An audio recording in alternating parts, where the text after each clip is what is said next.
Hi, my name is Chris Brennan, and you're listening to the Astrology Podcast. This episode is recorded on Monday, February 11th, 2019, starting just after 1:43 p.m. in Denver, Colorado, and this is the 193rd episode of the show.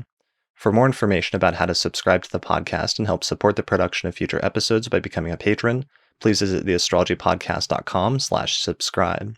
In this episode, I'm going to be talking with Vedic Astrologer James Braha about the concept of Dasha periods, and the Vimshodari Dasha technique in particular.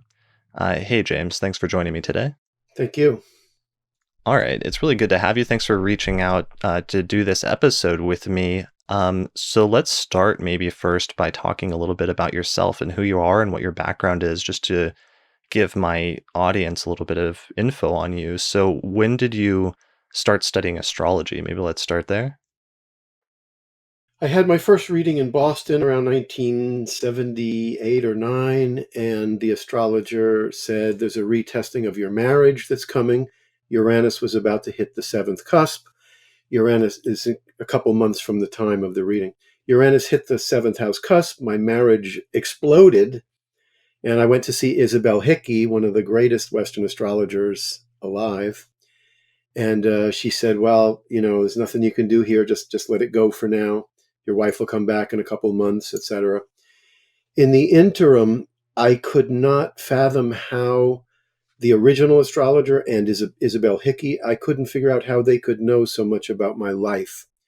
So I went to the bookstore. I picked up a book on Pluto because Pluto was hitting my sun at the time.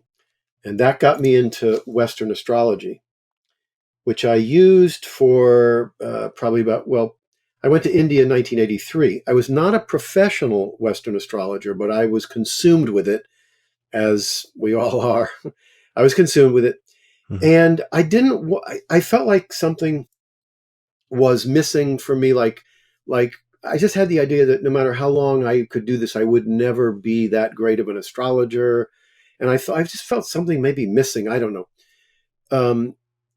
I had hit a Rahu Dasha at that time, which I'll talk about. But Rahu from the Hindu system, I didn't know the Hindu system, but that exploded everything. And within those first couple of years of Rahu, when you hit a Rahu Dasha, there's enormous changes. So I had a divorce, and my father died within the first period of Rahu.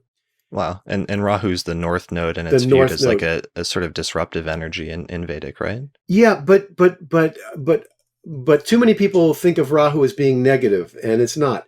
But the thing is, when a person hits a Rahu Dasha, in about, I'd say 60 to 70% of the cases, as soon as they hit Rahu, they have enormous changes. Good, bad, could be anything.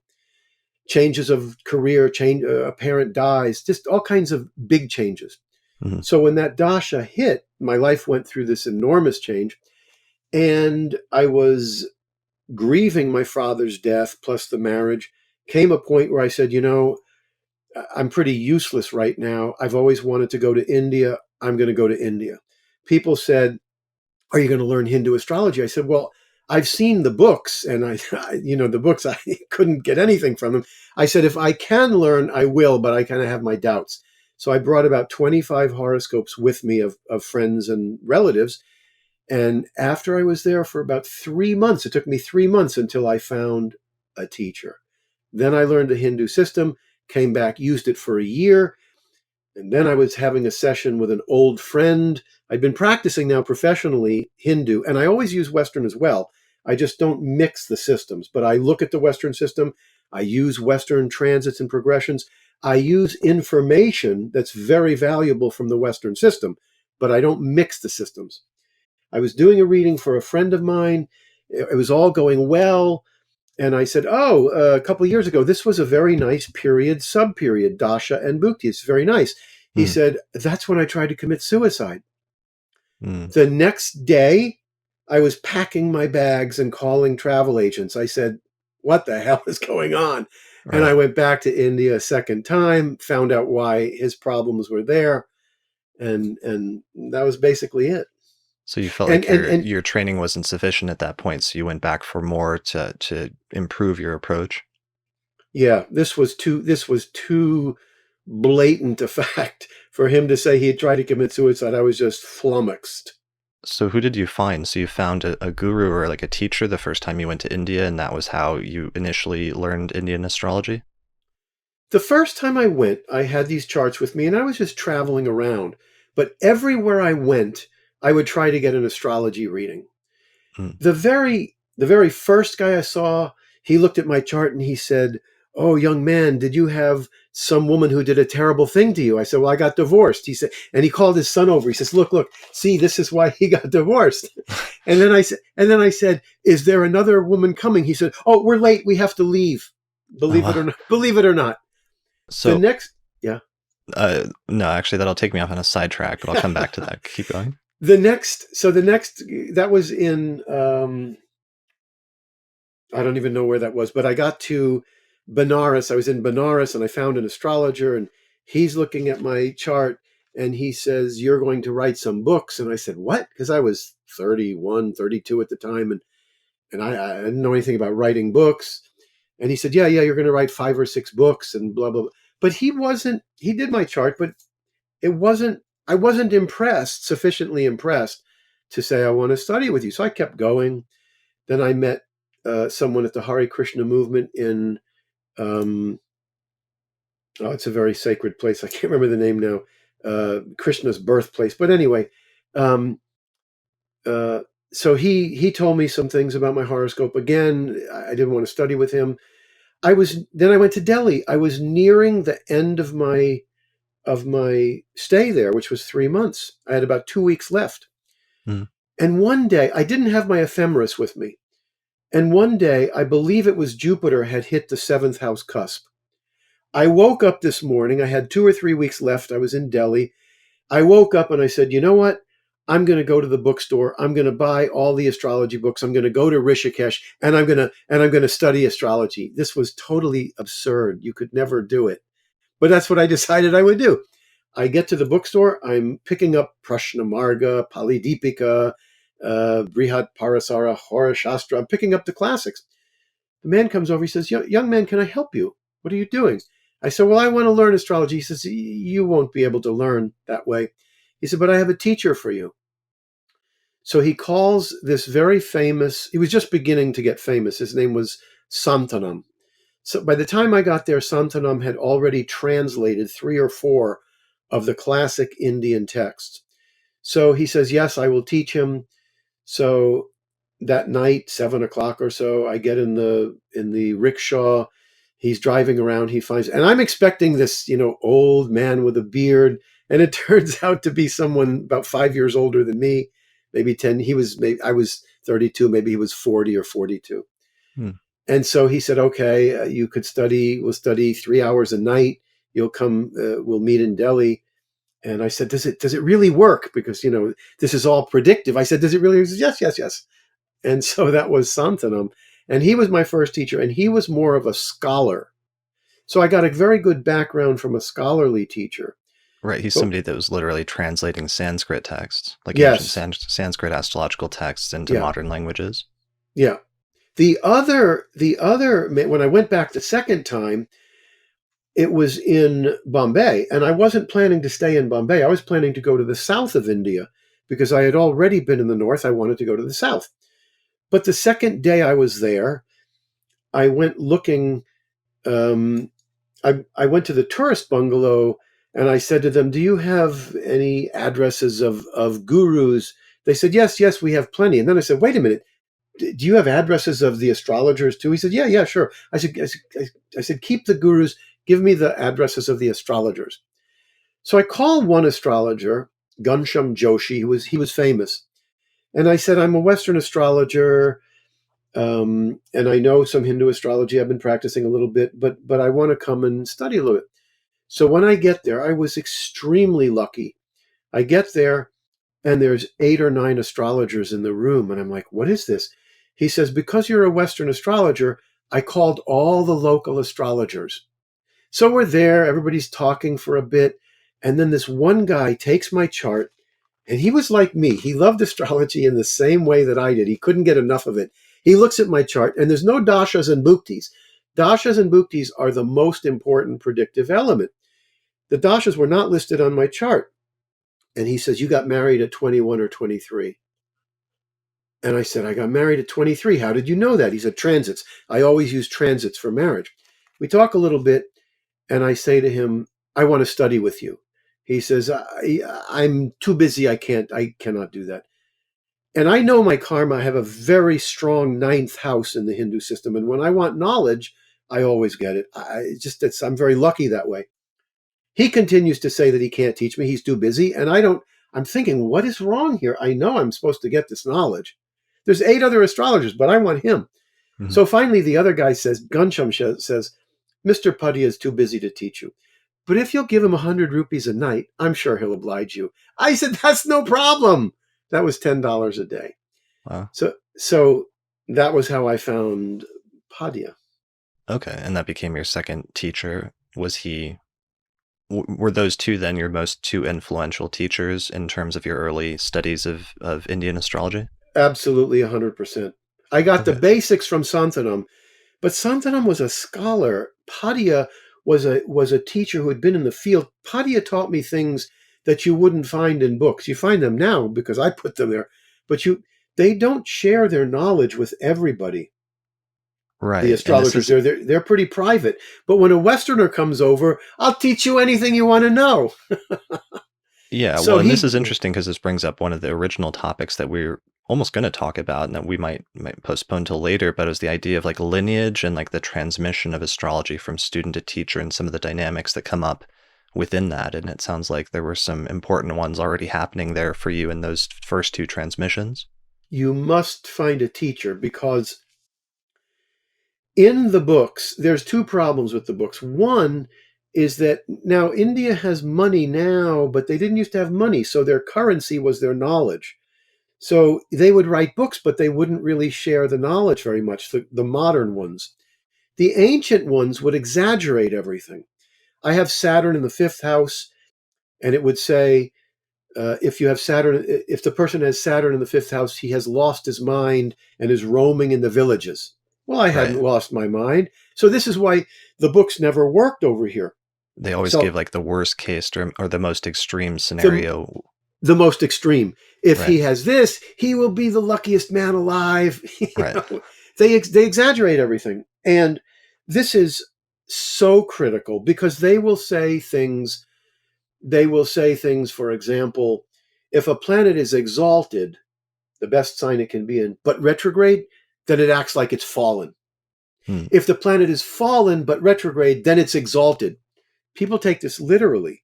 The way it actually works is if it's exalted but retrograde, it's not as good. Sure.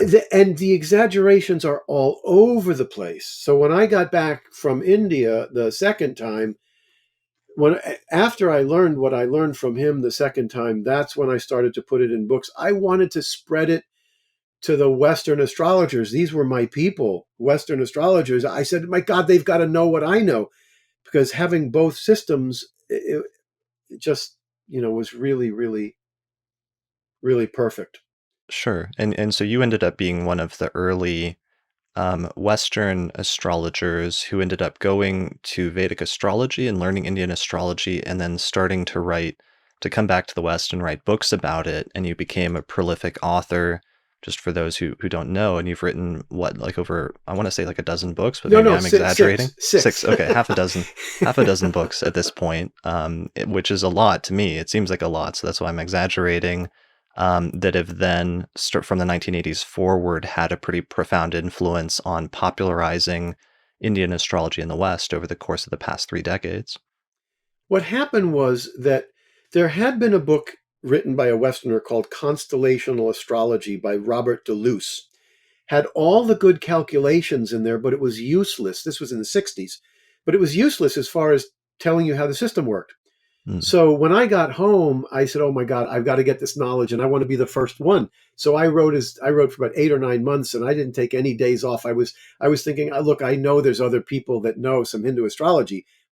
They could be working on a book. So I wrote as fast as I could. And so when that book came out, honest to God, within 3 months, 4 months, I have a scrapbook now filled with hundreds of letters. They didn't have emails then. Hundreds of letters from people all around the globe saying, thank you so much for making this accessible. Now, Mm. the thing is, when I wrote that, I only had a few years of practice under my belt. So I was going by everything I was taught, and I was going by what the classic texts said, etc. Flash forward to around the year And what year was that, really quick? What year did that that was book come out? it came out in 86. I wrote it in 85. Okay, so you wrote it in Yeah. 85. You'd been Yeah. studying Western astrology since the late 70s and Indian Right. astrology since the early Right. 80s. Right. Okay. And in the very first session with Padia, the very first session, when he actually came to my room, he said, it's too busy. I'll come to your room. He comes to the room and he says, I was thinking, you must deserve to get knowledge because I'm coming to you. So in that very first session, there were two things that I was asking him about because I knew I'd been practicing for a year. Number one, I said, when Pluto hit my sun in the late 70s, it had such an immense effect on me. It just, my whole personality became much stronger, much more powerful. And I had a very strong sense of destiny that I would have some kind of big success in a career or fame. But 4 or 5 years had gone by and there was nothing.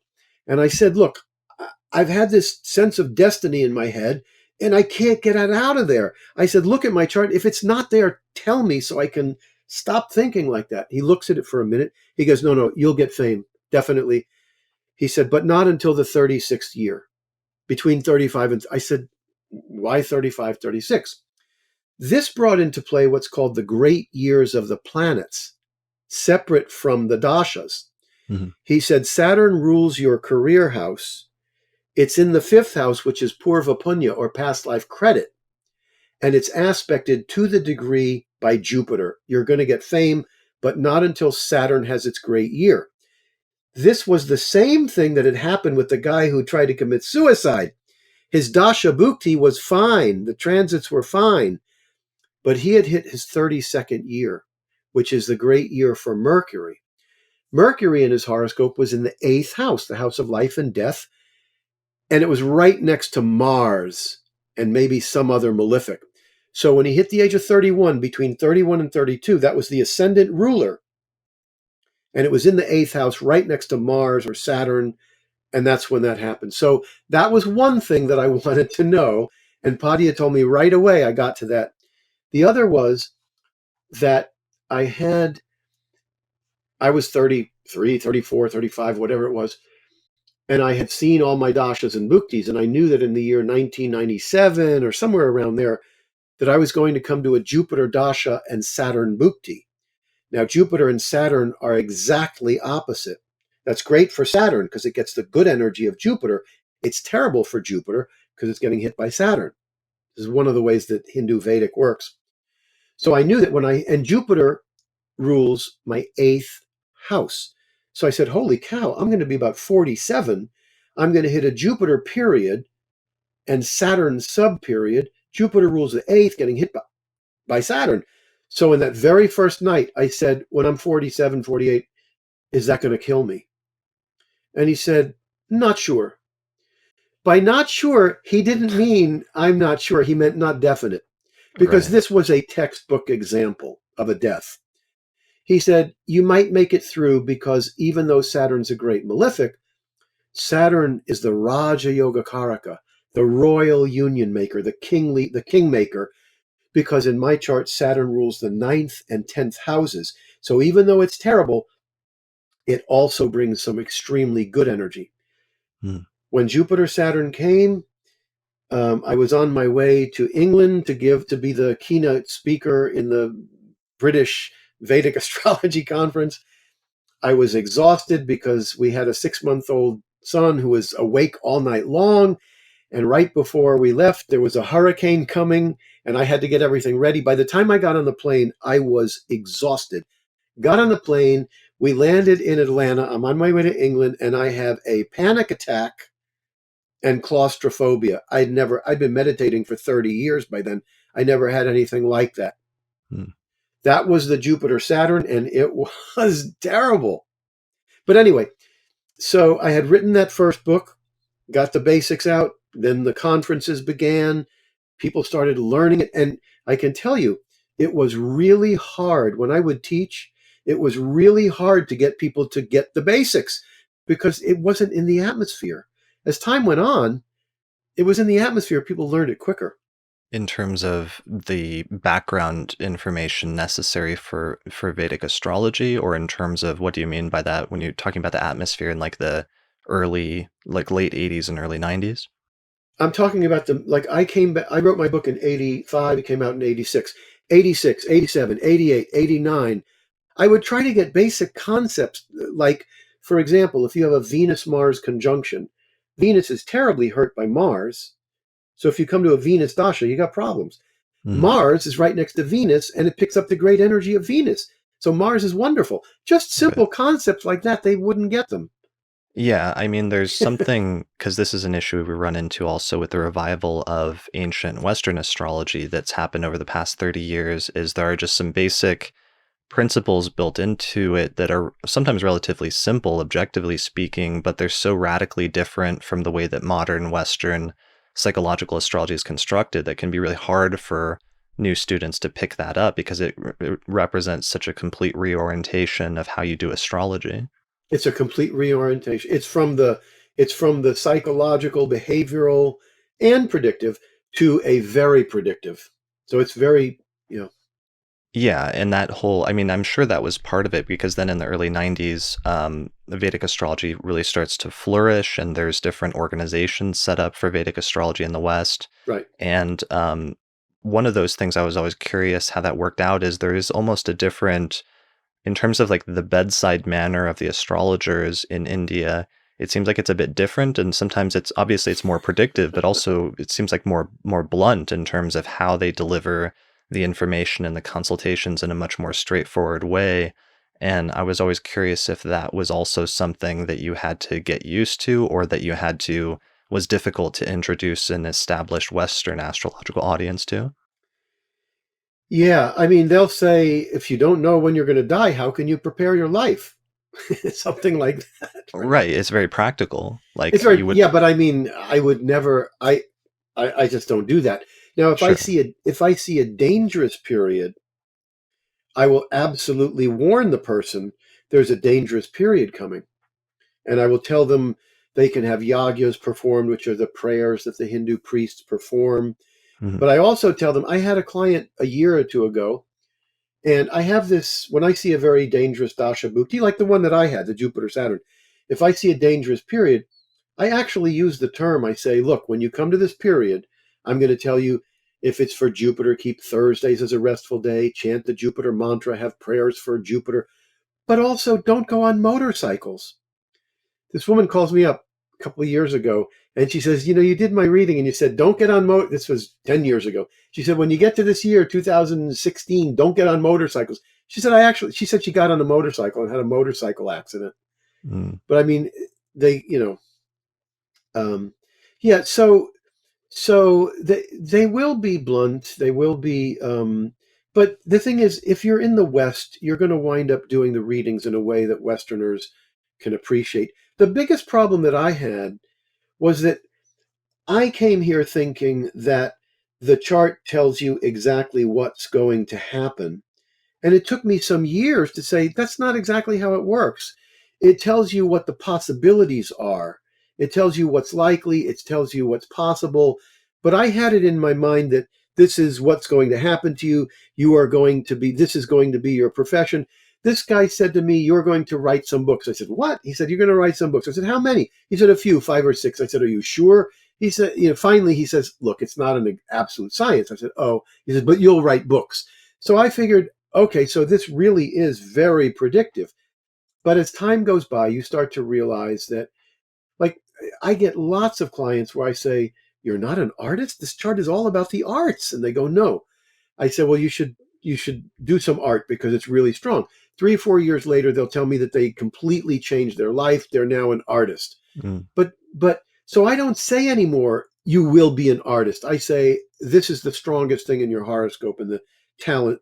That's you wind up doing it that way. It's appropriate. Sure. So, I Yeah. mean, and a big keystone there is it seems like you don't think it's absolutely immutable because of the presence of like propitiation rituals or the ability to alter things through mantras or through other things that can mitigate some placements to some extent?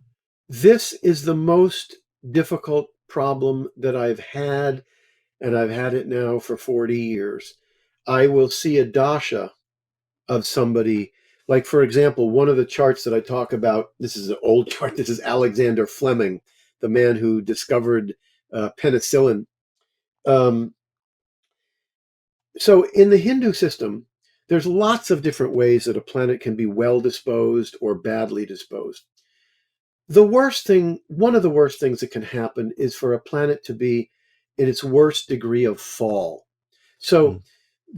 the Westerners, in the West, we know that Saturn's exalted in Libra and fallen in Aries. But the Hindus have narrowed it down. The worst placement for Saturn is the 20th degree of Aries, and the best place is the 20th degree of Libra. I think Paul Mm. Newman has Saturn in the 20th degree of Libra. It's a really good Saturn. Alexander Fleming had Saturn in the 20th degree of Aries. When he was 7 years old, he came to a sub period, like he was in a Ketu Dasha, I believe, and a Saturn sub period for about a year. As soon as he hit that Saturn sub period, his father died. Now you would expect something bad like that, and you would expect every time he comes to a Saturn Bhukti, there will be problems. Now, if he comes to a Saturn Dasha, that's 19 years. Saturn is a 19-year period in the Vimshotri system. When I come to that, if I see a client like that, it's really hard for me. I wish I wasn't seeing these people, but I have to do my best. So I tell them the areas, like, if it's Saturn, then it can affect career just because Saturn is a career period. But more importantly, where Saturn is located and the houses that it rules, those are going to be problems for a long time. So I will tell them to keep Saturdays, the day of Saturn, as a restful day of fasting, praying, whatever. I'll tell them to chant the Saturn mantra. Now they would have to do that, I don't know, 20,000 times or 19,000 times. It's a lot. And these are long, but if they want help, so a Saturn dasha, Saturn mantra. Nilanjana samabasam ravi patram yamagrajam chaymatan sambhutam tam namami sanicharam. They can do that 100 times a day. It takes 15 or 20 minutes until the 20,000 or 23,000 is done.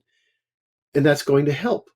Or they can hire priests there'll be 3 priests, 7 or 8 priests praying for 3 days for Saturn, for that person's life, and that can have a good effect. These are the things that you have to do when you hit a bad period. There's no other way. And by the way, when people are reading about dashas, they inevitably go to the books and they read, if it's a Venus period, it's about love and harmony and beauty. If it's a Jupiter period, it's about luck and fortune. If it's about Saturn, it's bad and restrictive. This is very, very bad way to do, because if Venus is very afflicted, that 20-year period is going to be hellish. I cannot tell you how many people that have come to me over the last 30, 40 years, they'll say, I'm in a Jupiter Dasha. The astrologers said it would be wonderful. I said, your Jupiter is in Virgo. It's aspected by Mars and Saturn. How's that going to be good? Right. So the condition of the planet matters much more than just its general significations. The general signification is almost meaningless if Sure. the planet is in an extreme condition. Now, it's not meaningless in the sense that if they're talking Venus, they're going to be talking love, they're going to be talking beauty and money and throat, thyroid, reproductive system. But as to whether it's good or bad, that's all about the condition of the planet.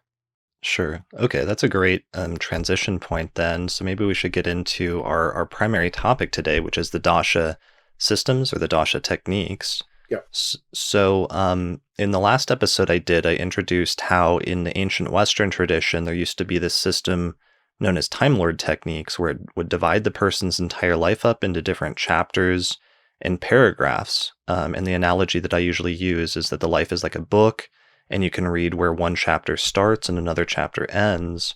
And so it turns out that that existed in the Western tradition, and there were some techniques for it, but Right. then it was lost because the texts were not transmitted and astrology died out. But in the Indian tradition, they also had a similar set of techniques that were known as Dasha Right. techniques. Right. And they work in a very similar way. They're not calculated in exactly the same way, but a lot of the logic and the premise is very similar. Right. How do you usually like frame, I don't want to say conceptually, but in some Vedic authors, for example, I've read that they say that it's like the natal chart indicates the promise of certain placements, but it's not until they're activated by the dashas that that promise is somehow delivered. I don't know if you do you use a similar analogy or something else, maybe? The thing is, it depends upon how strong the natal chart is. If the natal chart is super strong, you don't even need the dashas and bhuktis. That's how Mm, strong they are. But at the same time, so what you said is really perfect. The book will tell you when something is happening. Like I was an actor because I was in a moon dasha from the age of, I don't know, 10 to it's a 10-year period from about, I think from about 8 to no about 10 to 20 or something like that. I was in moon dasha, and I thought I was going to be an actor. I was in Carnegie Mellon. It's all I cared about was acting. I suddenly went into the Mars dasha and everything changed. Mars rules my marriage house and the 12th house, which is moksha or enlightenment. mm, Soon as that dasha hit, I got spiritual, I started meditating, and I started having relationships. And I got married a few years later because Mars was so completely different from the moon. right. So, but So it was, but it depends on how extreme the planets are. If the planets are not in any kind of extreme condition, then you can go from one dasha to the next without it being, explosive. sure. When I was married, in my second marriage, we'd been married just a few years, when I was about to go into the Jupiter Dasha. And I told my wife, I said, wait until you see this. Wait until you see this. Life is going to change dramatically, because my life changed so dramatically from Moon to Mars. Then it changed dramatically from Rahu. When I hit Jupiter, it wasn't so noticeable. It just Mm. wasn't so noticeable. So sometimes they are really noticeable, and then sometimes they're not. Sure, in Yeah. terms of distinct phases. But in terms of this, so actually maybe let's step back a bit. So there's many different timing techniques. There's many different dasha techniques, right? But there's one that just about every Indian astrologer, everybody who practices what's also known as Vedic astrology uses essentially, right? Yeah, but this is complex, okay? Okay. Um, Today, almost everybody uses Vimshotri. The Okay, Vimshodri the dasha system, Vimshodri that's Dasha the that was okay. mentioned in Parashara Hora Shastra. Um, the but there were 40 systems used. 40, Okay. 40. So Parashara mentions like 40 different dasha systems. Yes, yes. Okay. However, 30 of those Dasha systems wouldn't be used in a major sense. 30 of those, 20. I'm using approximations. Okay, 30 of them would be like, there would be one dasha system just to know about your career. There would be Mm, one dasha system just to know about your marriage. So a lot of those would not be used. The two sure. big ones are called Vimshotri and Ashatari. Ashtatari, sorry. Gotcha. Vimshatari and Ashtatari.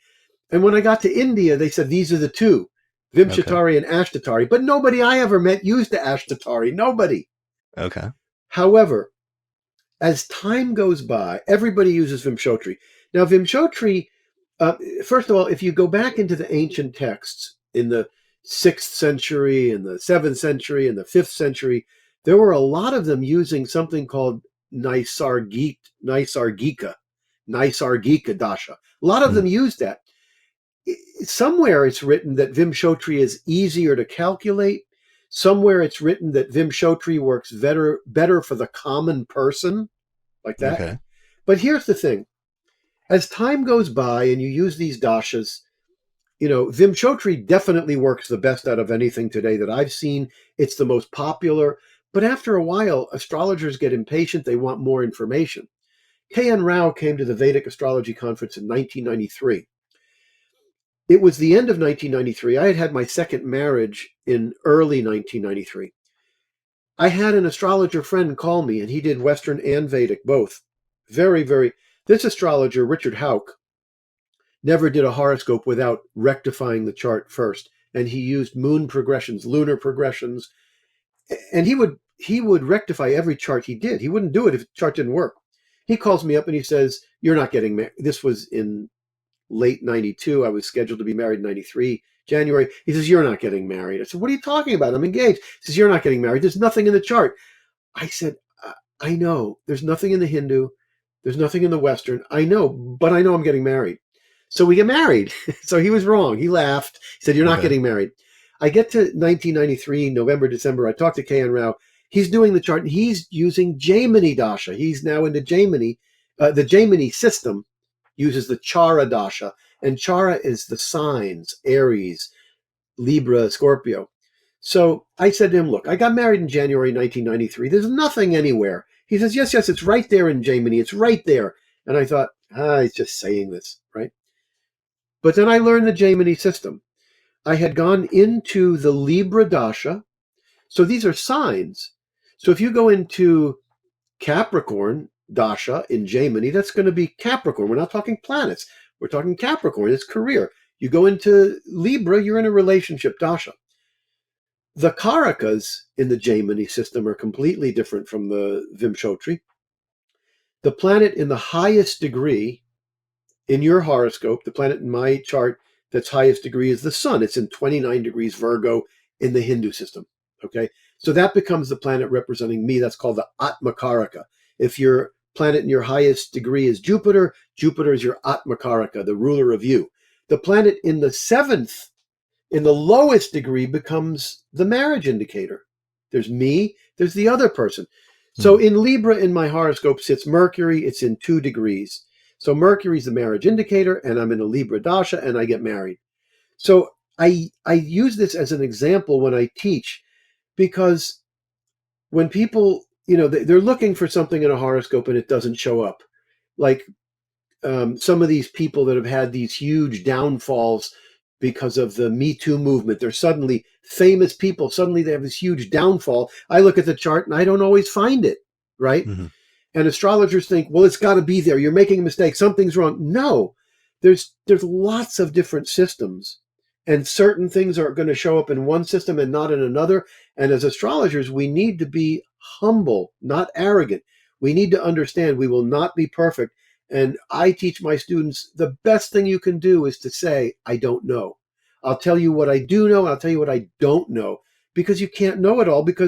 And then I'll say, when they say, "But I can't find it," I say, "Well, there's 40 Dasha systems. Maybe there's a reason, you know?" Right. So Vimshotri is by far the best. It works the best. But I would rather have a chart that's massively powerful. Like, for example, Werner Erhard went into a moon dasha, and moon is fallen in his horoscope in the marriage house, and it's with Mars. And so when the moon dasha hit, I said, "Oh my God, he's going to have 10 terrible years." Well, the moon dasha hit. He got divorced. But the dasha wasn't so bad because he had so many other powerful planets in the chart. So if he was in moon dasha Mars Bhukti, that might be more powerful, or moon dasha Venus, whatever. So I'd rather have a chart with really powerful planets and a few, even if I have a few dashas that are weak. That's not such a problem if the chart is strong. Sure, that makes Yeah. sense. So one of the interesting side effects of the Vimshodri Dasha system, though, being so common, is I noticed, for example, in 2012, I did a meta-analysis where I collected as many predictions that I saw primarily from Western astrologers about the 2012 US presidential election.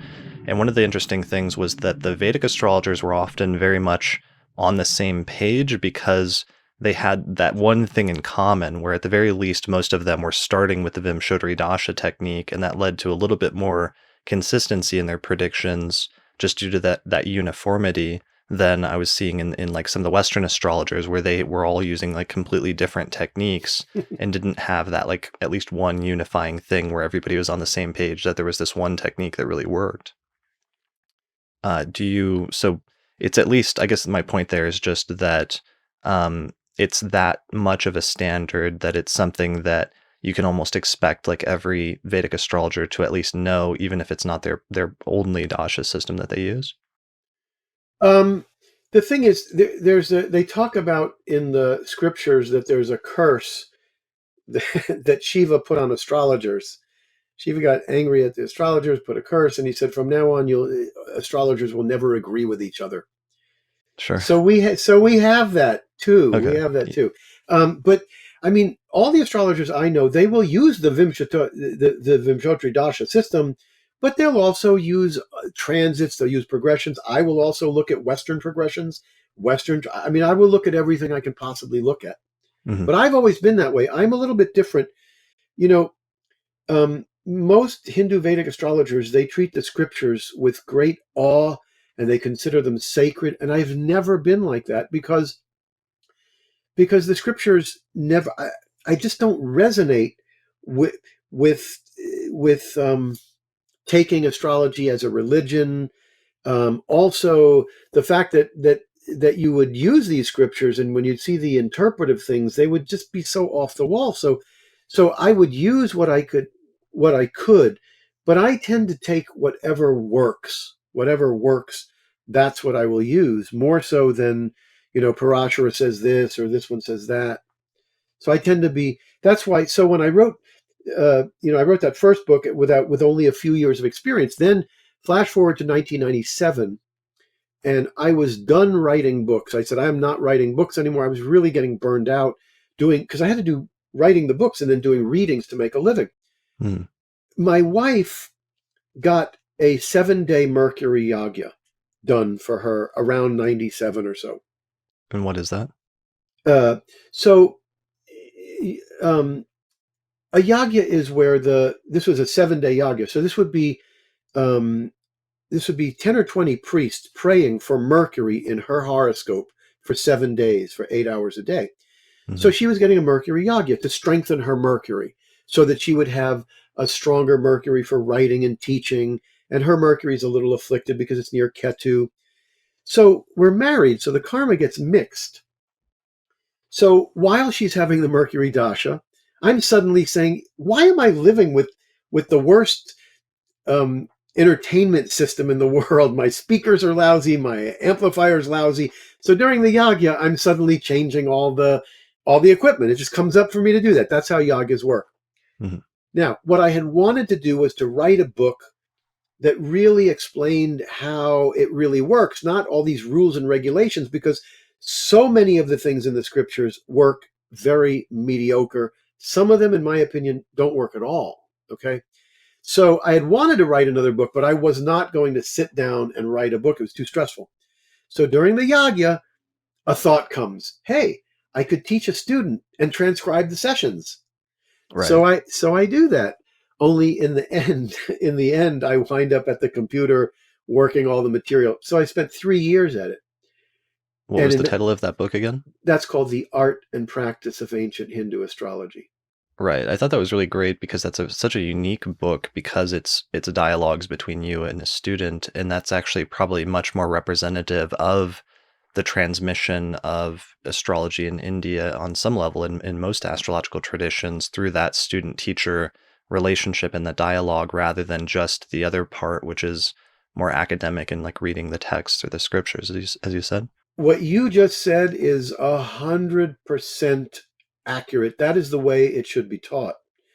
And so what wound up happening is, yes, we transcribed the sessions, but the way my brain works, I couldn't do that. So I spent 3 years because I didn't want to write every day. I spent 3 years. I wrote every question that I imagined a student could ask.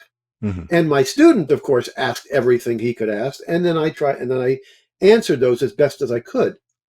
So I talk about the different techniques, how they say they work, how they really work.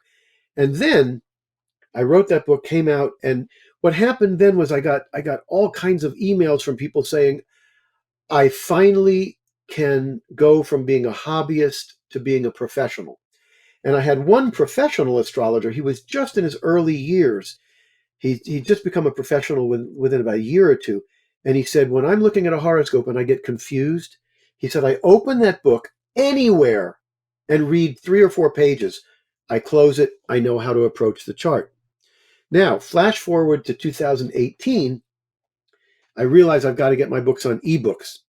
So I spent 4 months editing the art and practice, and it was really fascinating to see what I had learned. The first time I wrote that book, I'd been practicing for about 15 years.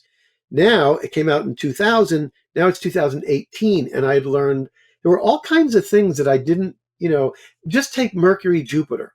Hmm. A Mercury Jupiter conjunction. I always considered that I'd be doing readings for people, and I'd say, oh, these two planets are conjunct. All four houses that they rule are going to do really well. And every so often they'd say, no, not really. And I would scratch my head. And finally, I just came to do a little research and study. And I found that Mercury too close to Jupiter harms the person's nervous system. And it just doesn't work the way I thought it had worked. Hmm. So over the next 15 years, I found all kinds of things that I said, note, here's a change. Right. So So so part of that's going it's to be like on that. ebooks. So that I just submitted that to BookBaby last week. So that book should be out within the next 2 weeks Nice. Is that on good? ebook. So Yeah, that's going to be that primary ebook platform, or is it on like all platforms, or where can people all find it again? all ebooks, all the ebooks. Yeah. Okay, so if they go to So like Amazon or something, they'll find it. Kindle, this one, that one, all of them. That's what BookBaby does. You pay BookBaby, and they send it to every ebook version out there. Okay, cool. Yeah. All right. So yeah, so that I guess that's part of the one of the lessons, and maybe we should almost reorient this because I'm almost now interested more about some of this process that you've gone through and this like both your learning as an astrologer as well as some of the things that you learned from your teachers and how you adapted that. But you I guess one of the lessons there, the underlying points, is that nobody ever reaches a point where they've learned everything there is to learn about astrology in one lifetime. But your views as an astrologer are always growing and changing, in some sense, based on your experience with clients, because every new client that you see is going to represent a unique chart and a unique set of experiences that are going to teach you something new about astrology and the world in general. The worst statements that I hear, people will say, this astrologer said this or this astrologer said that. And when you hear the crazy statements that are made, you know exactly why they say them, because they can't find the real answer and they think they have to say something. So they make Hmm. up something stupid. It happens all the time. I don't do that. I say, I don't know. That's not my forte. Go to this person, go to that. And you have to be able to do that. It's so important. You just can't know everything. And I remember there was this one. I was in Agra visiting the Taj Mahal, and I went to visit. I was always asking, "Where's the astrologers?" So I found this astrologer. He didn't speak English. This guy must have been 80, 80, 85. He was really old. And I sat there waiting for my turn. He kept me as last because I was a Westerner. And I asked my question. He did my horoscope a little bit. And I said, ask him if he'll teach me astrology. And this man got the most pained. The look on his face was such pain that I said, it's okay. It's okay.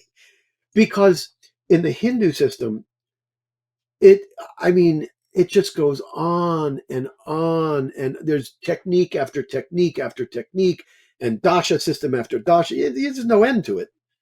There's no end to R- it. Right. So his reaction was like, teach me about like every star, the name of every star that you see in the sky, and there's like That's innumerable stars. That's basically analogy for what you asked him at that point. exactly it. And I Okay, felt so bad. I said, it's okay. It's okay. right. Um, and when was that? Was that your first trip or your second trip? That was the first trip. Okay, so this is still at the very beginning. Now that Yeah, makes sense. yeah, yeah. Um, okay, so so in going back to you had that student teacher dialogue, and it took you 3 years to write that book. Um, what are some of the pieces? Because I'm trying to understand. It seems like you've had a very visceral experience of the difference between what the texts say versus the things that one learns in practice.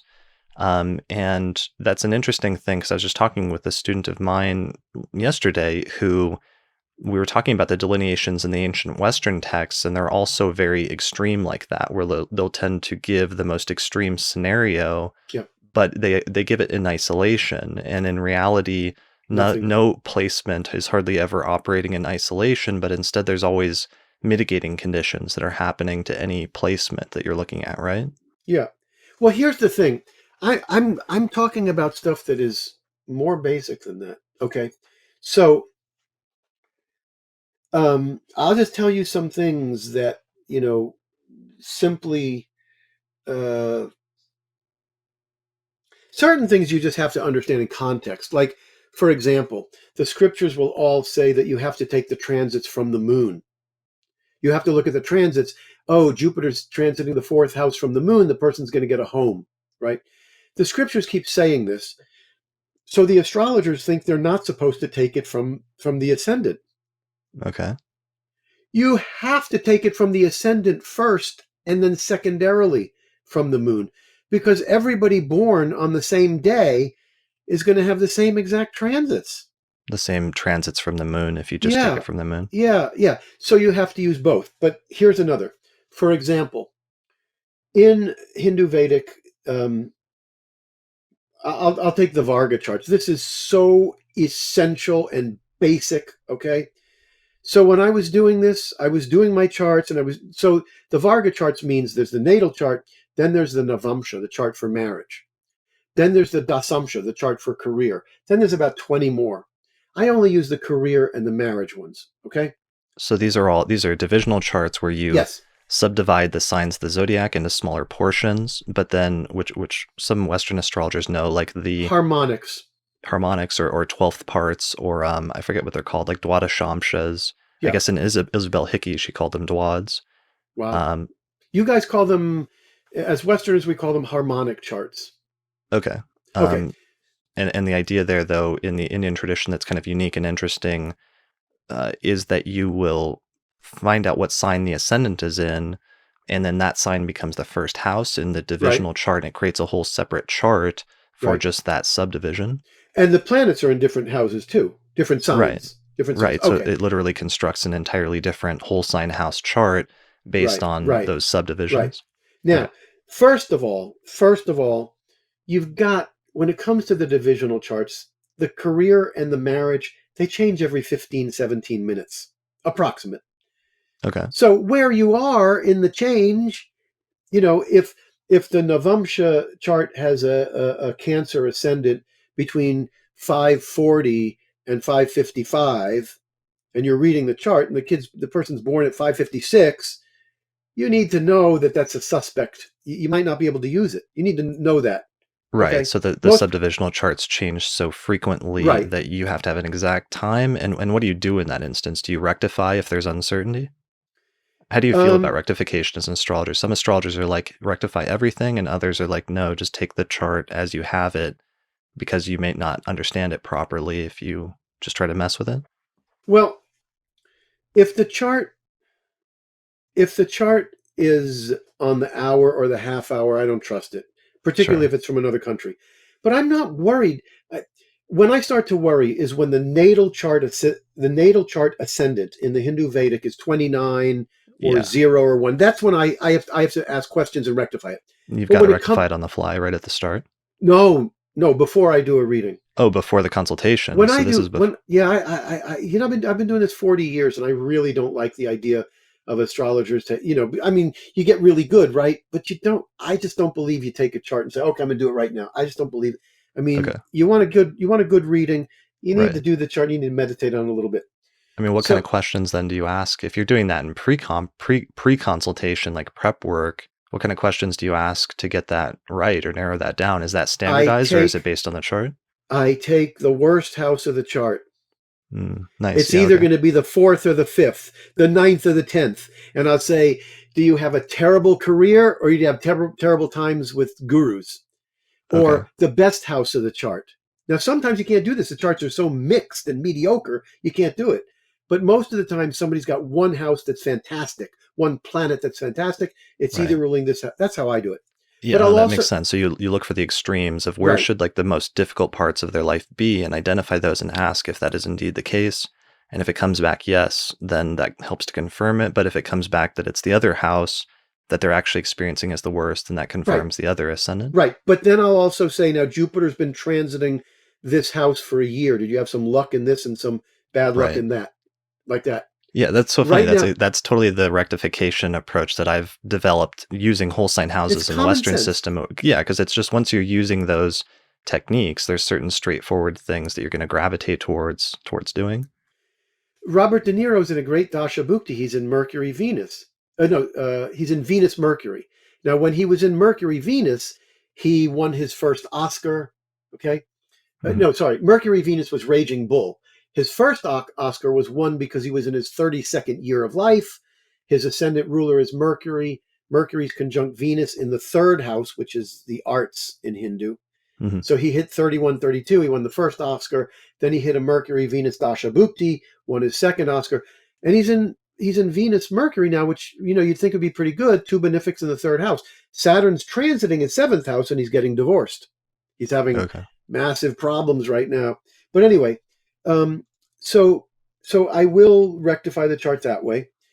Now, when it comes to the divisional charts, the way I'll do that, once I've got the natal chart, I'll just say, look, if you were born from 530 to 545, the Navamsa indicates getting a marriage partner who's very wealthy or who's very powerful. If you're born, from this other time, then the partner is probably doing medicine. It just depends on how that works, and Mhm. you do as best you can. But for example, with the divisional charts, I come home, I'm using astrology, and as the years are going by, I am finding that when I do the marriage chart, looking at the entire chart, all the planets and all the houses, it's not giving me the marriage partner very well. When I'm looking at the career chart, like I'm looking at the career chart, and the sixth house may be loaded with planets and look really strong, and I'm thinking medicine, and it doesn't work. So as the years go by, I say, this doesn't work. So I begin to simplify it, and I say, I'm going to look at the marriage chart. I'm going to look just at the seventh house. What Okay. planets are in the seventh house? If there's a planet in the seventh house, what does it rule? If the ninth ruler is in the seventh house, they're going to get a partner from a foreign country or a Sure. partner that's religious. If the ruler of the third house, which is the arts, is in the house of career, they're either going to do mechanical, technical, computers career or the arts. So the rulerships. Then where's the ruler of the seventh house? If the ruler of the seventh house is in the second, they might be involved in making money or education. So this works really well. So for the marriage chart, I just use the seventh house, and 30% I'll use the first house. The first house is just so critical, Right. but only 30%. The seventh house is going to tell me the most. If I'm looking at the dasamsha, the career, I'm looking mainly at the career house and a little bit at the first, and that's it. That works. And the Okay. marriage chart, is that the seventh Seventh. harmonic It's divisional the chart? ninth. It's the Navamsha. It's the The ninth, Navamsa. Okay. but yeah. Okay, but now let's take something a little more serious, or a little more, not serious, but essential. In the Hindu system, there's something called Vargotama or Vargotama, however you pronounce it. Vargotama. Th- Okay. Yeah, this means, let's say that you have Jupiter in Leo in the natal chart, and you have Jupiter in Leo in the Navamsha. Out of Right. all the divisional charts, out of all the Navamsha, the Dasamsha, the Saptamsha, the Dwadasamsha, the Navamsha is considered the most important divisional chart. Right. So they say in the text, if a planet is in the same sign in the natal and the Navamsha, then that planet acts like it's in its own sign. Okay. So if Jupiter's in Leo in both charts, it's supposed to function like it's in Sagittarius or Pisces. Mm. This did not work. This did not work. This did not work. This did not work. And finally, I said, this doesn't work. Now, when I say that something doesn't work, there's so many things. I also don't find solar return charts to work in my Western solar returns. When I Mm. went to India, when I saw Robert Hand, I said, do solar returns work? And he says, try it this way, try it that way, try it this way, try it that way. I said, yeah, okay, I got it. Then I go to India and I say to my teacher, I say, what do you think of solar returns? He goes, they are useless and baseless. Now you may use it. Look, I know Yeah. I get people love them. For me, they are useless. Okay. Yeah. I'm not So crazy about solar returns myself. yeah, some people love them. So if it doesn't work, I don't use it. I mean, do So solar returns actually exist in like mainstream Parashara type Vedic astrology, or is it no, only no. in the It's called medieval? Varshapal. It's called Varshapal. Varshapal. It's been Okay. brought in by the Greeks. You have to remember, Right. the reason I called my book Ancient Hindu Astrology and not Vedic, Mhm. I don't believe that this is truly Vedic. I believe it's because you have Kendra, Trikona, Adipati, you have Right. Kendra, Trikona, Upachaya, you have all these Greek names. A bunch This of means, Greek terms in right. Sanskrit text. And if you get a good astrologer over there, they don't care what they use. They care what works. So if Right. people bring in techniques that work, they will use them. Okay? Yeah, I mean, that was a point that Dennis Harness made to me once, that he thought like Indians were very practical, and like they would Yes. just integrate what works because that was Yes. ultimately what mattered. And while there's some sort of philosophical and like political and sort of pushback in modern times to say that almost in a like religious context that Vedic astrology is like 10,000 years old or something, that's almost like a more recent development that's based on, reaction to colonialism, when in past history it's clear that in India, like they've been much more practical about just integrating whatever works from different traditions, and that Whatever there's not. works. Yeah. Sure. So that's So, actually an interesting point, that Vedic astrology is almost like a recent term that somebody came up with in the past like 30 years or something, right? Is that true? I heard oh something no, about no. that. Well, I mean, there was Vedic astrology. I believe that the true Vedic astrology, they were using nakshatras more than Right. anything. Now, Yeah. now this is important. So when I got to India, both teachers, when I asked about nakshatras, they said that's an entire system on its own. Hmm. And they don't have that knowledge. It has been lost unless it's been passed down orally. It has been lost. Hmm. The way nakshatras are used today, in my opinion, is very similar to Dane Rudger Western astrology. Dane Rudger didn't speak English, he was French, and so when you read his books, they don't have a noun and a verb put together properly. And so after about 3 or 4 years, when I was studying Western, I finally took the Dane Rudger books. I had to throw them out of the house because I kept going and looking. Oh, houses. I need to know what this house means, and I'd read it, and it was garbage. You could make anything you wanted out of it. So with Sure. He's so very with wordy and very verbose, especially in his so early works. so with the current now, the thing is, I know people that they say I learned from him. That's how I learned astrology. So I don't want to knock Right. him, but for me, Yeah. it's useless. The nakshatras, the way nakshatras are used today, sounds to me behavioral and psychological.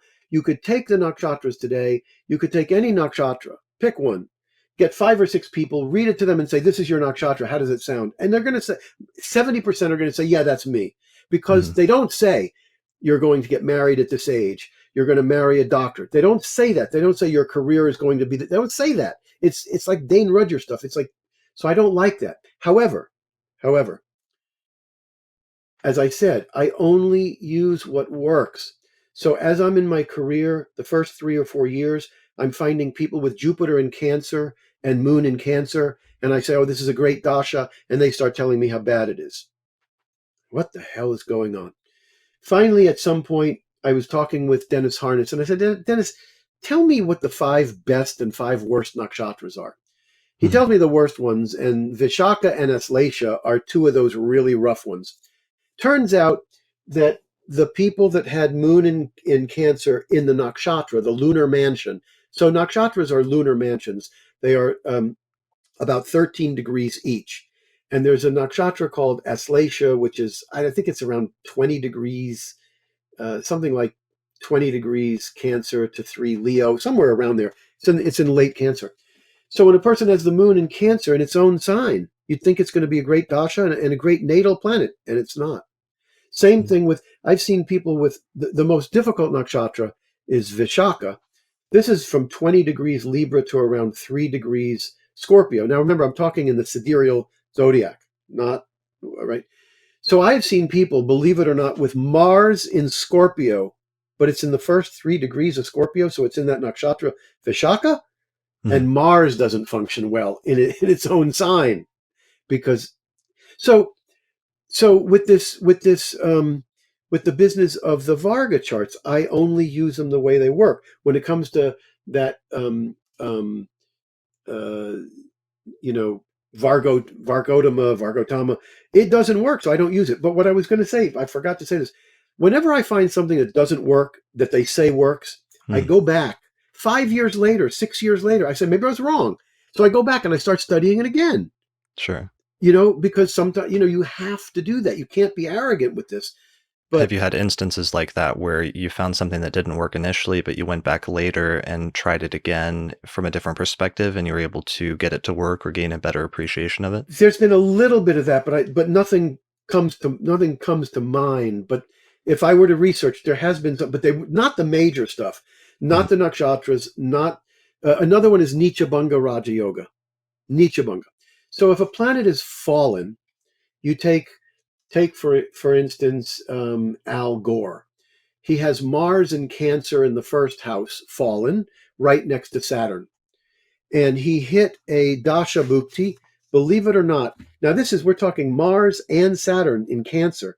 And Cancer what is does, this yoga? It's like the opposite of a Raj yoga? oh, well, I don't know what yoga it would be called, but this is two afflicted planets. Saturn in Cancer is bad, Mars Okay. and, okay, So so he it's like come, Mars in its quote unquote fall and Saturn in its right. detriment. It wouldn't matter if Saturn was in a good sign. Mars picking up the energy of Saturn is going to hurt because Saturn's a Okay. malefic. But this is really bad because Mars is fallen, Saturn's right next to it. Now, it's in its first house. Mars rules the 10th, it rules the 5th, and it's in the first. So you got three possibilities: career downfall, an accident for himself because it's in the first house, or an accident for a child. So he comes out of a baseball game or a football game in it was 1989. It was in April 1989. The Mars Saturn was between May 88 and June 89. This was April 89. He's in Mars Saturn. He walks outside the football game or baseball game, and he sees his son get hit by a car and go flying 30 feet. Wow. Yeah, the son, he lived. Okay, but that's Mars is Nietzsche. Mars is fallen. Mhm. So it's in the worst sign possible. Now, Nichabanga Raja Yoga means you have a fallen planet, but the fallen negative energy is canceled out. Nichabanga, it's canceled out and becomes a Raja Yoga. So now not only is it bad, but it becomes fantastic, Mhm. right? So after 2 or 3 years of finding clients who have a fallen planet, but it's got Nichabanga, and there's like 4 or 5 different ways that if a planet's fallen, but it's with an exalted planet, like Al Pacino has Saturn in Aries, fallen, but he's got an exalted planet, the sun in Aries in the 10th house. So that's supposed to cancel out the fall of Saturn, right? Mhm. But there's all kinds of ways. The ruler of the house is angular. So I would see these Nichabungas, and in the beginning I'd say, but this is probably going to be good. Mhm. And you would just go wrong. So after a number of years, and I would go back every 5 years, because here's the thing: Nichabanga Raja Yoga will work 20% of the time. Mhm. 20% of the time means it doesn't work at all, because astrology I tell my clients right from the start, a really good reading is probably about 75% accurate. Mhm. So anything that works 25% of the time, it's useless. What are you going to do with it?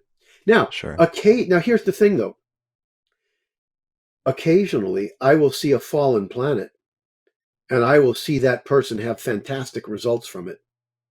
Not any bad results. Again, it's 20%. It only happens 20% of the time, and it's mostly in the cases of very famous people.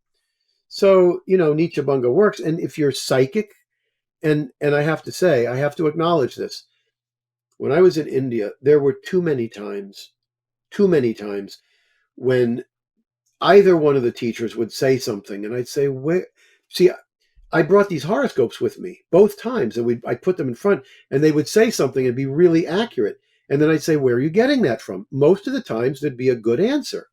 Sometimes there was an answer that was just ridiculous, and I said, "This is just psychic." And this brings up the yogas.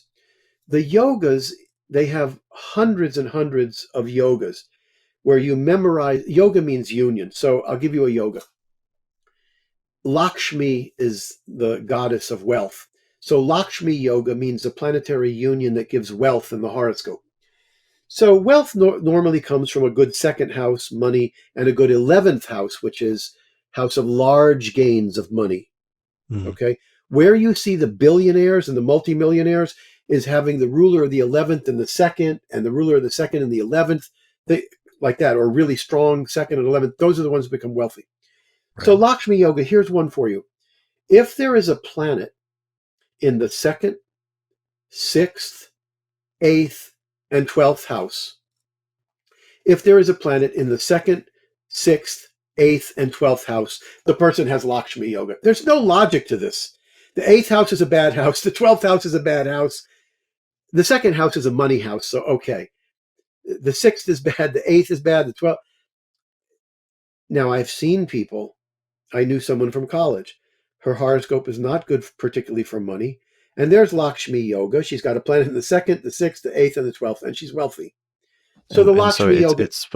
it's specifically in the text supposed to indicate wealth or what? Because Lakshmi is like goddess of Split, like knowledge or something, right? no, Lakshmi is wealth. Okay. Saraswati would be not Saraswati. more. Okay. Yeah. Yeah. Sorry.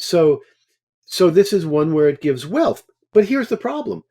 You'll find 3 or 4 charts where the person has Lakshmi Yoga and they're not wealthy. So Sure. so what I think happens, and I cannot emphasize this enough. In India, they are massively psychic. Now, I get lots of charts from Indians. I do a lot of YouTube interviews in India, Indian podcasts, and I start looking at the chart. I'm not even talking to them, and I'm seeing how psychic they are. I see it from the moon conjunct Ketu, the south node.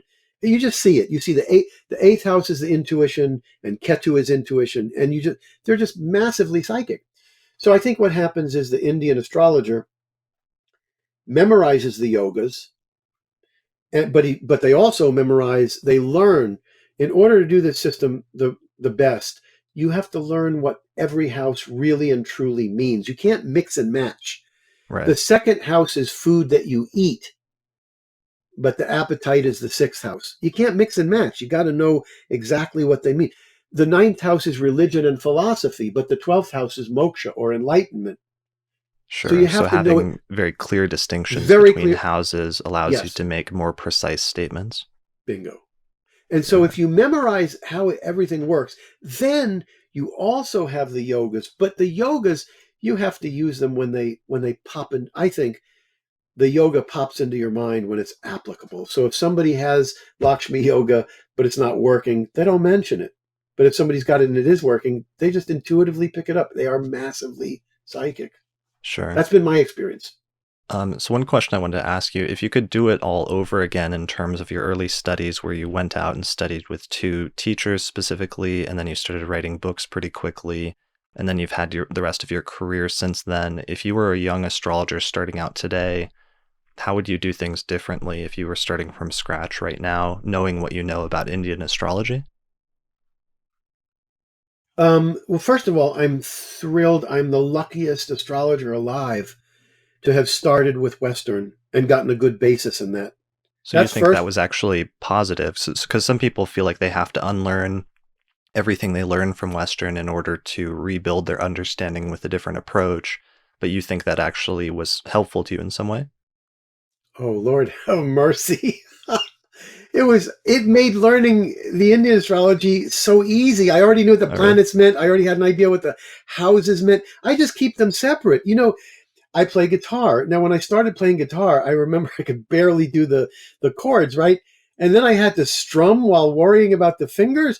And then I had to finger pick while I'm doing this. How do you do that? I don't know. But I mean, I to guess have because for example, the aspects, the special aspects are different, or even like the house significations in like modern Western astrology versus Indian astrology are very different in some instances, right? very few, not a lot. The Not a third lot of house, differences or not a lot no, of similarities. there's not a lot of differences. It's mostly the same, except the third house is the arts instead of the fifth. The fifth house is the mind instead of the third. Education is the second instead of the third. The heart is the fourth house, um, and the heart is the fourth house, and the stomach is the fifth. There's some differences, but career is the 10th. The second is money. The sixth is health. It's not that different. Sure. So no. So first of all, in fact, when people used to ask me what to do, I used to say, look, you are in the Western culture. Learn Western astrology, for God's sake. You're in the Western culture. And then when you've gotten a certain amount and you want to learn the other, I would say go learn the other. But let me just say something. I'm probably the most opinionated astrologer. I use what works only, and I have very strong opinions. I'm wrong like anybody else. So you have to find your own way. You have to find your own way. This is Mhm. how I do it. I think it's just I'm so lucky to know both systems. The thing is, after a while, like I look at a horoscope and I'll see a Saturn square to a planet that's square in the Western system, but not square in the Hindu, right? So, but I know what that square means, so I don't even need to go to the Western system and say, "Oh, you got Saturn square the Sun." Saturn's not aspecting the Sun in the Hindu, but I know it's perfectly square in the Western, so I can start talking about that. I don't say it's coming from the Hindu, but I say, "Look, you've got problems with your father, and you got restriction problems." If they want to know where it's coming from, I'll tell them, "Well, it's a Western square." But the other thing is the one thing that I kind of wish was that I could have studied with more people. If somebody's going to go to India, this is what I tell them. I tell them, go to each different astrologer. When you find an astrologer that's good and you resonate with them, you study with them. Mm. You learn what you can get from them, and then you move on and find someone else. And and like one of the things, I'd be with the Hindu astrologers, over there, and if they said something that didn't work, that didn't make sense to me, Mhm.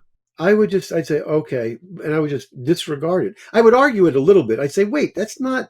And if they just stuck to their guns, I'd say, okay. And I would move on. I would not challenge them. I would not, I would just say, that doesn't work for me.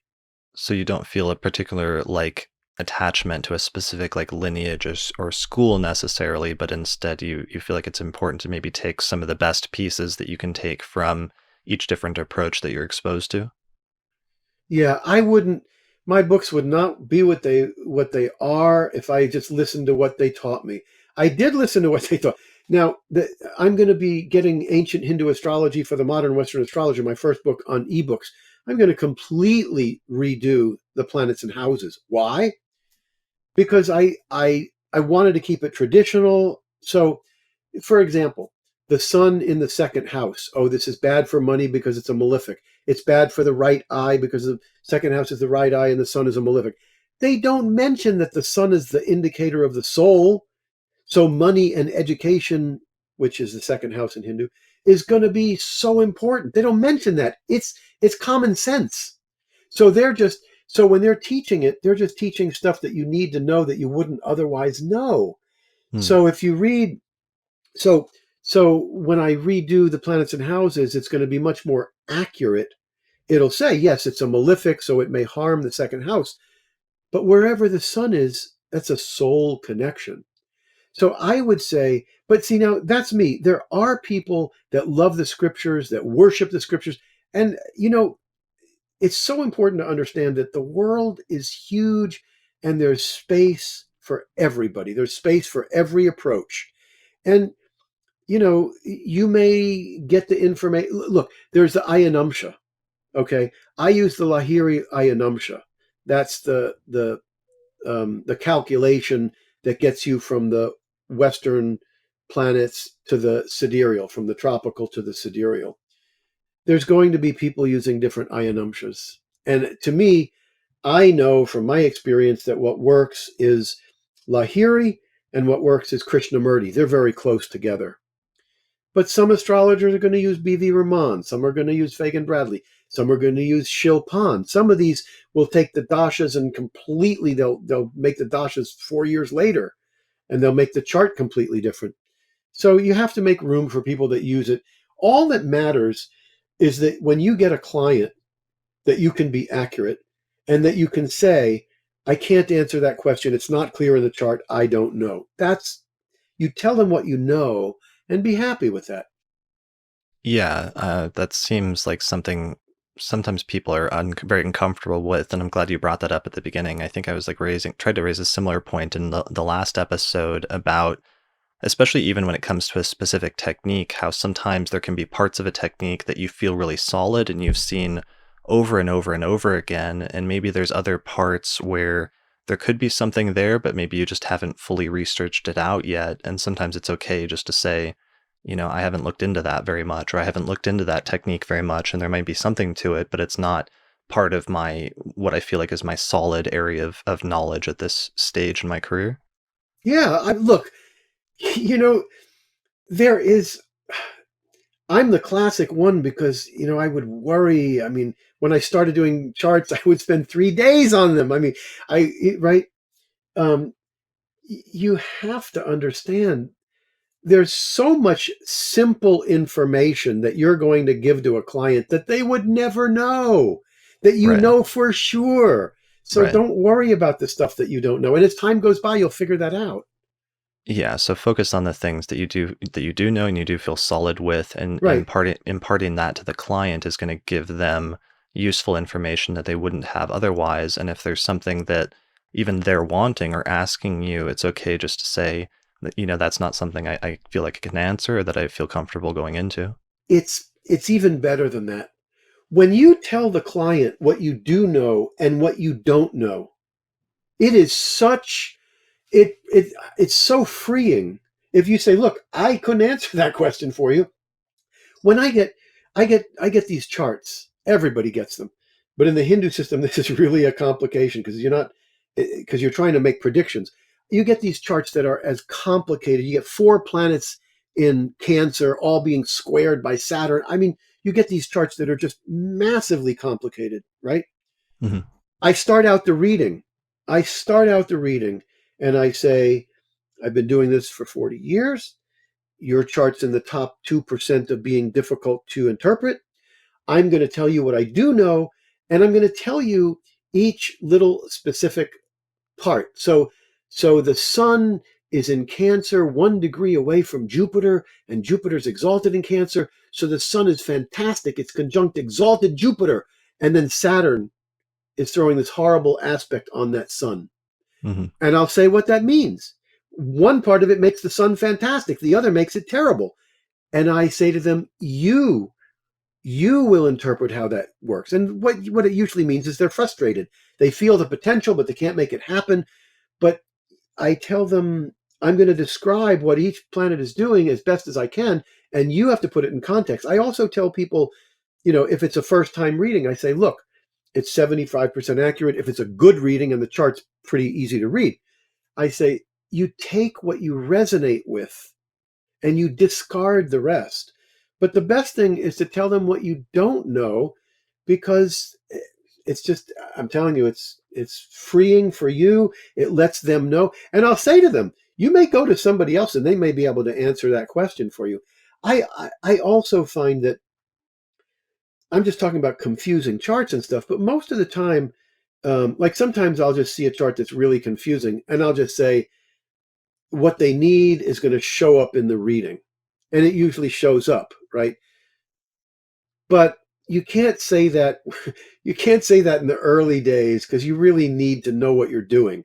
But once you know what you're doing and you're pretty good at this, the information that they need will it'll unfold.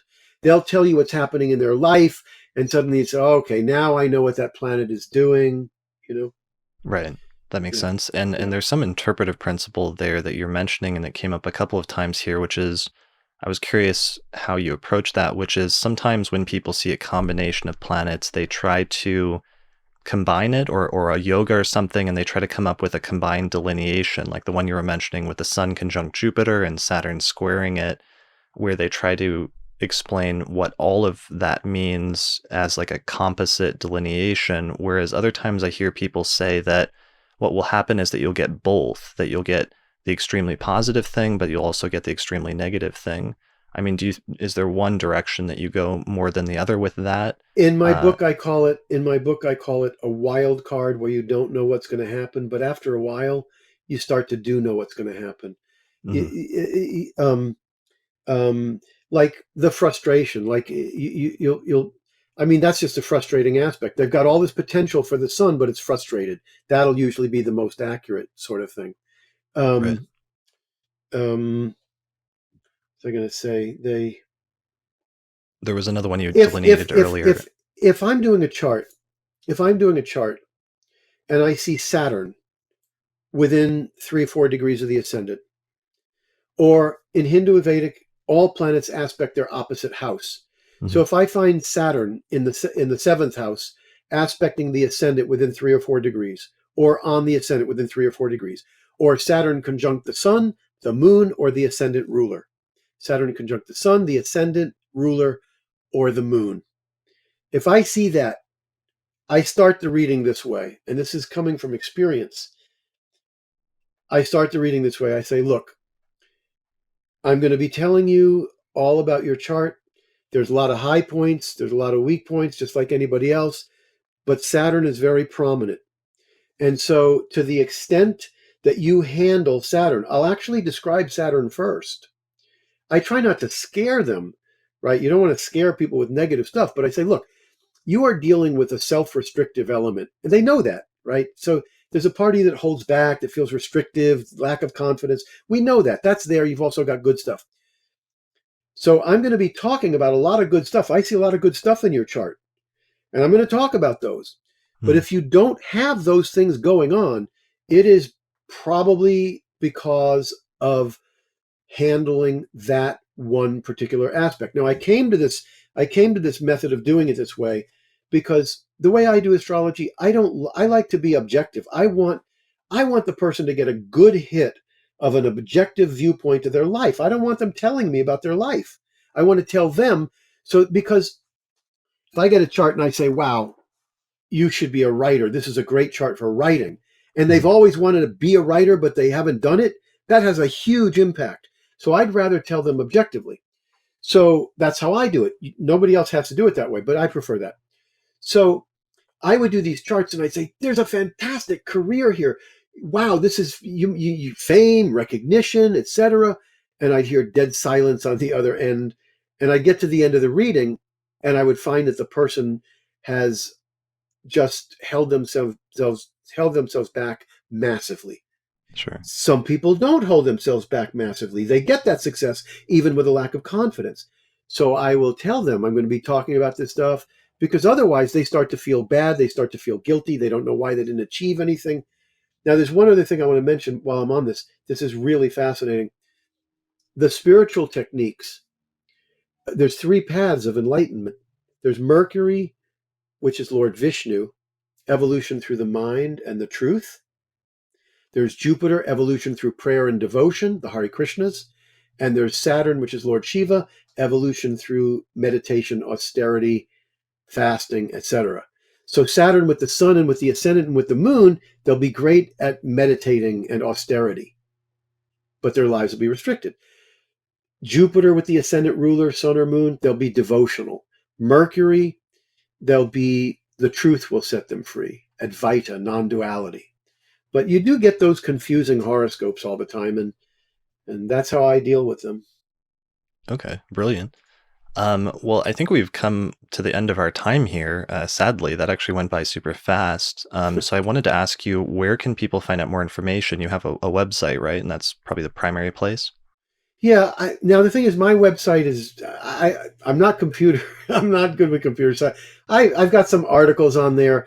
There's some YouTubes, or if they want to hear YouTubes, if they just go to YouTube and they put in James Braha Astrology, they'll see that. Ancient Hindu Astrology for the Modern Western Astrologer is the simplest book to get the basics. But what I tell people now is I tell them, don't study that book for months on end. Study that book till you get the basics, okay? And then move to the art and practice of ancient Hindu astrology, the dialogue text. However, one of the things about 3 or 4 years ago, an Indian astrologer contacted me, and he wanted to do the art and practice in India. My books sell in India, but he wanted to make an Indian edition of the art and practice. And he said, I want to do it in 2 volumes, 2 parts. And I said, why do you want to do it in 2 parts? I couldn't figure that out. Boy, when I went to edit this book and to update it and revise it, Hmm. there's too much information for the mind to grasp. I have always told people That book is loaded with information that is not textbook information. It's experiential. If when I read Isabel Hickey's book, I'll never forget this. I read her book and I said, I just want to study this one book. If I could know everything in this book, that would be everything, right? Right. So I would tell them, read Art and Practice of Ancient Hindu Astrology and read it to the end, and then just go back and read it again. But in editing the book, what I've come across is that there is so much useful, practical information if they would take a 10-page section at a time and read the 10-page section over again till they get everything there. Then the next 10, because there is so much information there. It's just jam-packed. Right.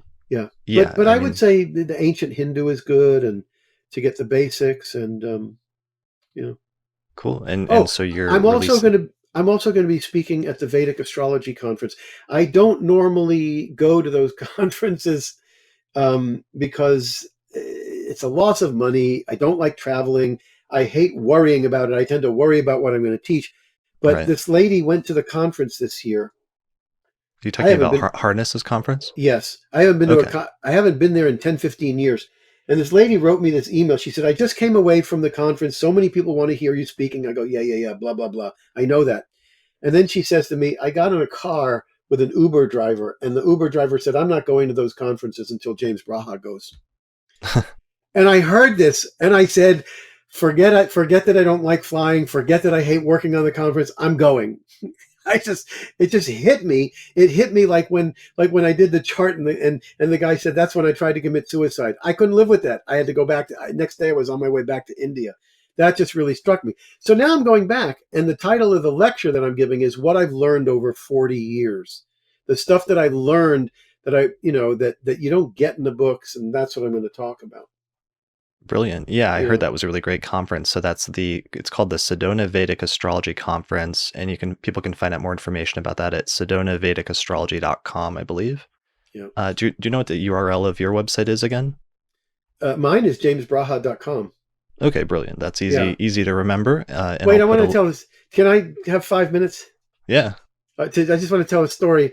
This is a British astrologer, Andrew Mason. He's written a lot. He's written on Ayurveda, and he just wrote a Jyotish book. And he's very different than me. He's very historical. He's very into the history of it, but he's got a lot of knowledge. But I was talking to him the other day about the dashas. I said, look, tell me a little bit about what you know about dashas and the Chala dasha and Yogini dasha. And he says, I love using yogi. I use Vimshotri, and I also use Jaimini, but I only use Jaimini. That's the one that predicted my second marriage. I only use that when I'm doing an update, because I have enough information to keep me an hour and a half doing a natal reading and the Vimshotri dasha. But if I'm doing an update, I'll include the Jaimini. But Andrew said, I love using Yogini because I love the story. I said, what's the story? The story is that Parvati was asking Shiva, her husband, tell me about astrology. So he says, well, I could tell you about astrology, but you can't, I'd have to kill you after this. In other words, you can't teach it. You can't speak about it. So he goes into the sky, makes himself into the big Yogini Dasha. And she says, oh my God, you can see everything that's going to happen in a person's life, which of course is an exaggeration. But she says, this is fantastic. Can we tell the humans to save them from the suffering? He says, no, why not? Because they need to learn their lessons. They won't learn the lessons if they're warned about everything. So she's promised not to tell the Yogini Dasha. But we have Ganesh. There's Ganesh in the background. The elephant, the human body with the elephant head is Lord Ganesh. And Ganesh has got these huge ears. And Ganesh was listening. So Ganesh heard everything about Yogini Dasha, and he didn't promise not to tell. So that's why we have Yogini Dasha, and that's a dasha where the sun is something like 1 year, and then the planets for 2 years, then the planets for 3 years. The dashas can be really bizarre. In the Chara Dasha system, you could have a dasha for 2 years, and then you could have a 12-year dasha. It's just so there's all these different systems. It's very fascinating. Wow. Yeah. I mean, and it's interesting just the distinction sometimes where you have ones that are more based on the zodiacal signs and some that are more really focused on the rulers or the planets themselves?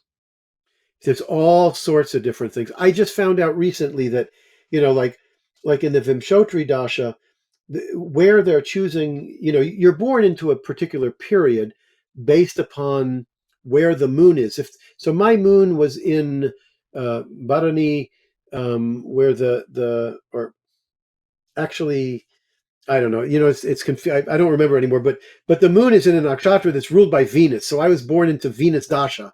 Okay. Okay. But it turns out that Venus is not always the ruler of Bharani.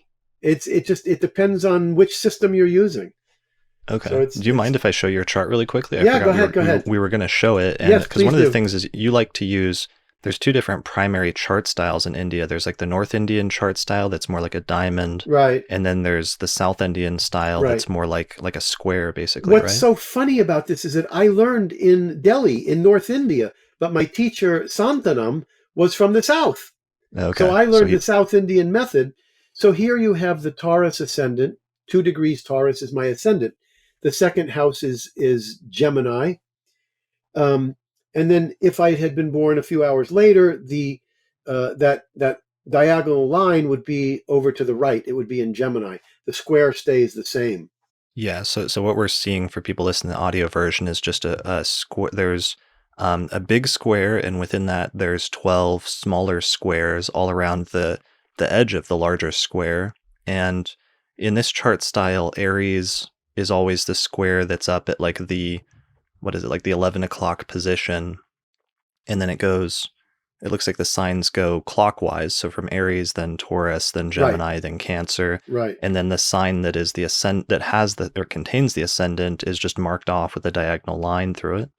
Yeah, that's how it And works. and then you just know from there that that sign is the first whole sign house, and the sign that comes Yeah, after that is the second, and so on and so forth. yeah.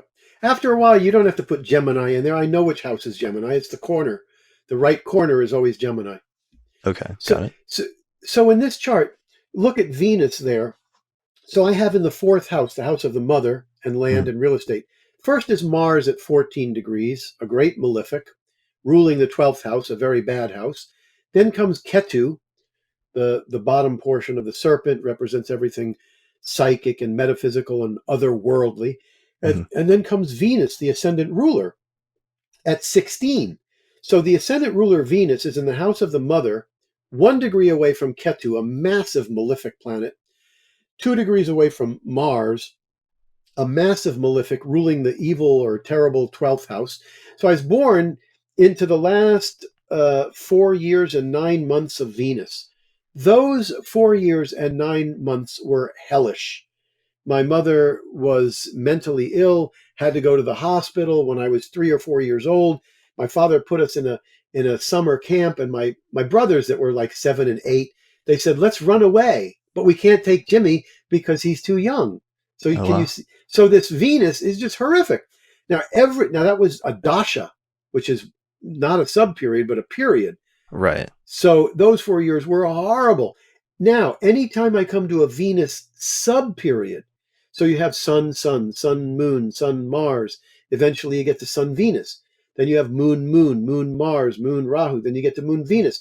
Anytime I come to Moon, Venus, I have troubles. I have to go get yagyas, chant mantras, because Venus causes such trouble. Now, when I went into the Moon Dasha, the Moon rules the third house, which is the arts. And Moon is aspected by Mercury. So I was in the arts, I was in drama for 10 years. As soon as Mars began, suddenly the arts lost their grip. I got into meditation and spiritual because Mars rules the 12th house. Mars rules the marriage house. So I got married. That goes for 7 years. Then I hit Rahu, and Rahu is massively powerful. Rahu represents cravings and desires for worldly power. Mm. Now, if we had more time, I was going to put horoscopes up there of all these Oscar winners. When Al Pacino didn't win an Oscar until he went into the Rahu Dasha, which was in 1990. He got his first Dasha. He got his first Oscar in 1993 for Scent of a Woman. He had gone into the Rahu Dasha in 1992. Now, Rahu by Parashara was considered exalted in Taurus, but Padya said, "You take it from me. Rahu or Ketu work best in Virgo." And I have absolutely found that.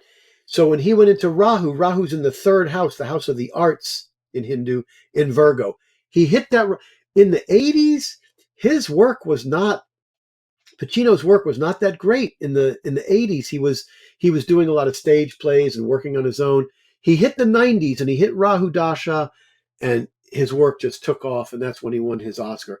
But people, so many Westerners and Hindu, they think, oh, Rahu and Ketu are terrible. Rahu is worldly power. And so my Rahu in the 10th house, that's part of why I always wanted fame and recognition. When I went into the when I was in Mars, I was pursuing enlightenment. I was going back and forth to Switzerland, meditating on courses for 4 hours a day for months at a time. As soon as Rahu was over, I hit Rahu. So as soon as Mars was over, I hit Rahu. Suddenly I said, I don't want my attention on myself. I want to see if I can do something for other people, for the world. That was Rahu Dasha. Right. And you switched from the activation of Mars in your 4th house to suddenly the activation of a placement in your 10th house. Right.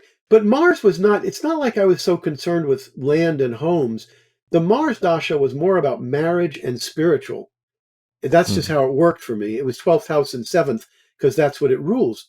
Right. One thing about Rahu, this is extremely important for anybody who's practicing.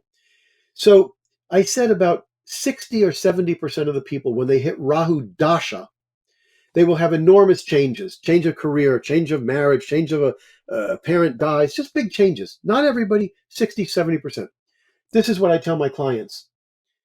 If, when you hit your Rahu Dasha, if you have huge changes, they're going to go on for 32 months. It will not settle down.